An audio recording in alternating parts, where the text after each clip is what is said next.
জামাত 2009 সন থেকেই গুপ্ত রাজনীতি করছে। যখন আওয়ামী লীগ ক্ষমতায় এলো ঠিক সেই সময়টিতে তারা কিন্তু ইরান যেভাবে এখন মধ্যপ্রাচ্যে প্রক্সি যুদ্ধ করছে, 2009 সন থেকেই তারা বিভিন্ন সংগঠনের মধ্যে তাদের লোক ঢুকানোর চেষ্টা করেছে। এবং বেগম খালেদা জিয়া যে ইলেকশনে এলেন 2001 সনে ওটার ম্যান পাওয়ার হয়তো 1000 বা 1500 ছিল।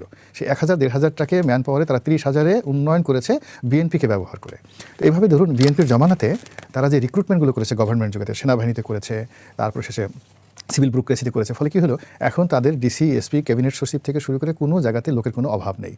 আর অন্যদিকে বিএনপি এবং আওয়ামী লীগের যারা লোকজন আছে তারা ময়লার বাক্সের চাঁদাবাজি, কারণ বাজারের মাস্তানি, তারপরে শেষে ওই অ্যাসোসিয়েশনের কে সভাপতি হবে, তারপরে এই একটা পুলিশ মানে সে ট্রান্সফার করলে কয় লাখ টাকা পাওয়া যাবে, এই সমস্ত দালালি ফালালিতেই তারা কিন্তু পুরো জীবন যৌবন শেষ করে দিয়ে কারো চুল গেছে, কারো পিঠ গেছে, কারো কত কিছু নষ্ট হয়ে গেছে এই পরবর্তীতে। কিন্তু জামাত মাশাআল্লাহ তাদের চেহারা শুরুতে এই বিভিন্ন সময়টাতে নূরের ঝলক আপনি দেখলেই মনে হবে যেন একেবারে আসমান থেকে সাক্ষাৎ ফেরেশতা চলে আসছে।